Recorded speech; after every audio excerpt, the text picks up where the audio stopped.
Dreaming big is easy, but without hard work and courage, a dream is all it will ever be. Meet this 21-year-old Ghanaian who's managing a 10-acre pepper farm, and it's his very first time. What's even more remarkable, his uncle and wife are investing millions of cedis into this high-stakes venture, putting their full trust in his potential to succeed.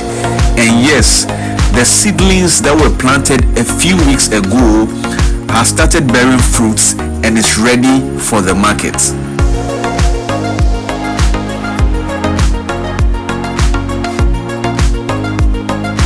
How far? Ejumano. Won say more about fruits no. Ayan kese fine. Experience need to say. Experience you free. You say before say be shasiam. Inya obi a wodi nkan ye bi pen. Okay. And on my guidelines. Okay. And as a process and I follow. And the boy ma meko no. Hwe meko na hase de hanyina na. I come. Okay. And I be as o shase na wa nya obi a wodi nkan ye bi pen. Okay. Now on my guidelines na. We are why not by the best time. Ti nya obi a wonimu. Okay. I will change. Ti follow that procedure na ma. Sa mo na npa ko ne boy. Okay. Am so de na I come so no de na. Okay. Aha de me wo fa se na be yes project. Okay. Na o de ato ano se be hwe. Eni adofo a ye gina akiri a ye osa wanu ha. Okay. But ye dua ye nche bia. Okay. Anso so ye hwe eni ye no ne ahwodin a kuta ma afuo na ye wogidie. Na mpacho wankasa waye bida. Menye bida. Munye bida. Dabi. Na 10 acre. Mutimu se emu bebre ya FM. Mo first time amoye ni. Mako efuo ahodo. Ukoko a baby wo almost start here. Efa nyina say. But mutimi aye. Then na ubetimi aka say ebo amoma mo timi man ye ejina so say. Okay, the metimi aka ne say agronomist. Okay. Invite no man ba mu kama. Man be chekire niam na ni so. Sisi a mfi say oba ye no so hwe wono no star na o de kire na afuo no migidi se mebo me se mama urade sakraye kra ba mbebre na yeso ayeye mu adwuma no so no adono die me fan say e da so A1. Okay. E da so A1 ya mafo so ama ya hwe so ama etimi ado no sisi aka haka kraye be sa ado ato aso na bibia ye okay.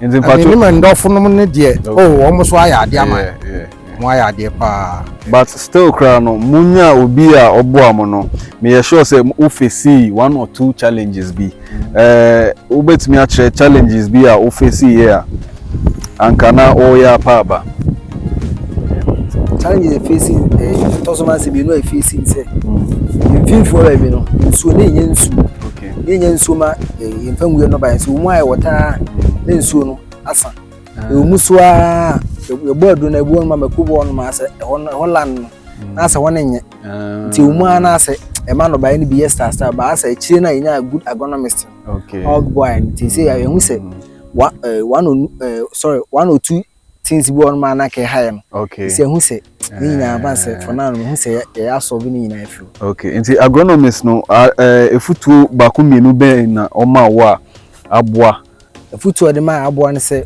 oba ase before wo che time wo say the water e meko ni so. Okay. Wo say water so pia e make my way over watering ti the abebe water che say ubu a the water so a go e be 7 days. Okay. And 8 days ni hu say assassin one dryer. Okay. And sana ya water was this a moon dryness ya water any over watering na itimi meko ni effect.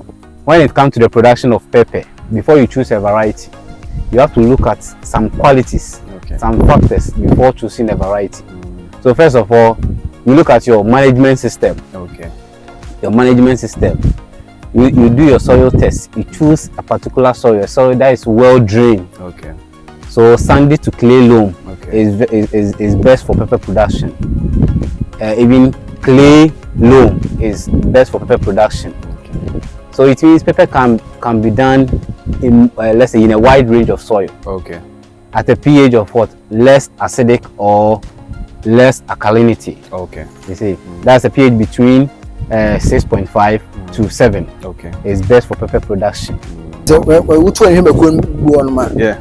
ebe ko isi na elu bi na courses a once be ko when leaves na I leave care okay te mana popo apo ba che na ono ba na ono be we che na o me spread on 2 weeks na bon se apo no emu ni sane ba okay apo na ba so emu ni sane ba 2 weeks na o se we na sane yeah ba bon ma I start ba ni nyina be change na aya nkese nso fan yo we ni fruit nso aya kese kama aye ma menti we ntre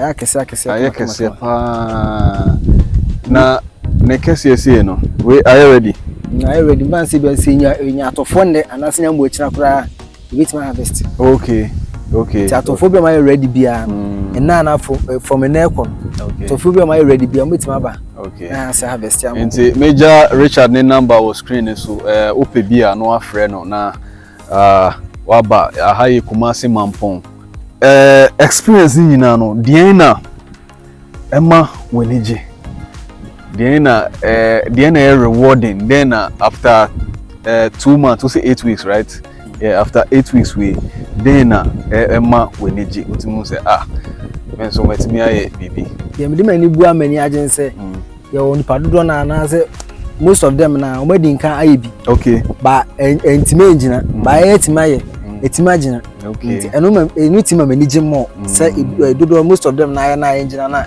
ye etima aye na dodo na engina okay na de ya apo na ewum okay na nso etima sani san na nso tima mani gi okay mo start harvest ni bi ma mo ko na bi na mo be and I say mo be ya dey fufuro bi more plans for dey fufuro bi after harvesting no sure say bia ye be mako na bi okay bia in different vegetable bia ye dey no ba attach okay to it okay so we say bia mako na ye pese we so a ye be mako na okay na o ka nsuo ho asem mo say mo nsuo na timere incident ne plan no mo be ye borehole bi ana say mo be ja ne sa na nsuo no mo manage ne nkakra nsuo ne we city nsuo na say imuni swa ti umu anke be say ko expand okay nsuo na nim say da be ya benya more water bitim dia e da mafu okay enti wo akoye young guy no then futu na o de be ma other young guys omo hwewa maybe omo wa asase bi wo baby ana say omo uncles omo brothers omo fathers e wa asase bi wo baby a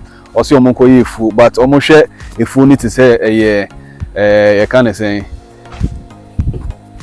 colloquial ana yawa futu amema menu mu youth ana say menu anu ma say omo tertiary na training college ana senior high no ama say omo wie school no mutiti fie na omo nya adwuma no omo busuafo ana omawofo ewo land bi da ba bia abro mutiti fie kwan futu amema wan say wo fie nko ana bia wo bi kakra bi a obetim dia hye adwuma ase a obetim akɔhye ofu na ase dia ase bia ba bako ana nya adoa ana ase bia Nkruma we yan so betim abo okay say bia say fie na wote no as a student one ga some unshira waste time okay ekwa